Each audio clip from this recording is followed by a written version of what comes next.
ആനയെ കണ്ട് കിയാങ് ഹോ ആകെ ടെൻഷനിലായി. അയാൾക്കാരുടെ കണ്ണുകളെ വിശ്വസിക്കാനായില്ല. ആന കിയാങ് ഹോയെ കണ്ടതും സിയായോയെ വിട്ട് അവിടുന്ന് പോകുവാൻ ഒരുങ്ങി. കിയാങ് ഹോ ഓടി വന്ന് അവളെ തടഞ്ഞു. ആന പറഞ്ഞു, നിങ്ങൾ അന്വേഷിക്കുന്നത് മറ്റാരെയോ ആണ്. കിയാങ് ഹോ നിറകണ്ണുകളോടെ ആനയെ നോക്കി നിന്നു. തന്റെ കൺമുൻപിൽ വെച്ച് കുഴിച്ചു മൂടിയ ഭാര്യ ജീവനോടെ മുൻപിൽ നിൽക്കുന്നത് കണ്ട് അയാൾക്ക് വിശ്വസിക്കാനായില്ല. കിയാങ് ഹോ കുഞ്ഞിനെ മിഞ്ചിന്റെ കൈകളിൽ ഏൽപ്പിച്ച് ആനയുടെ പുറകെ ഓടി. ആനയെ ഒരു റെസ്റ്റോറൻറ്റിൽ വെച്ച് കാണുന്നു. അവൾക്ക് എല്ലാം പറയണമെന്നുണ്ട്. എന്നാൽ ഇതൊക്കെ കേട്ട് അയാൾ പേടിക്കുമോ എന്ന് കരുതി പറഞ്ഞില്ല. ആന ടെൻഷനായാൽ സ്ട്രോക്ക് അടിക്കാറുണ്ട്.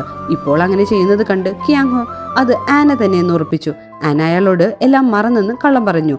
എങ്കിലും കിയാങ് ഹോ ആനയെ വിട്ടില്ല. ഹോട്ടലിൽ ഒരു റൂം എടുത്ത് കൊടുക്കുകയും അയാളുടെ കാർഡും അവൾക്ക് കൊടുത്തു. എന്നിട്ട് പറയാതെ എങ്ങോട്ടും പോകരുതെന്നും പറയുന്നു. അയാളുടെ ക്രെഡിറ്റ് കാർഡ് ഉപയോഗിച്ച് കുറേയേറെ ഫുഡ് വാങ്ങി കഴിച്ചു. അവൾ എൻജോയ് ചെയ്തു.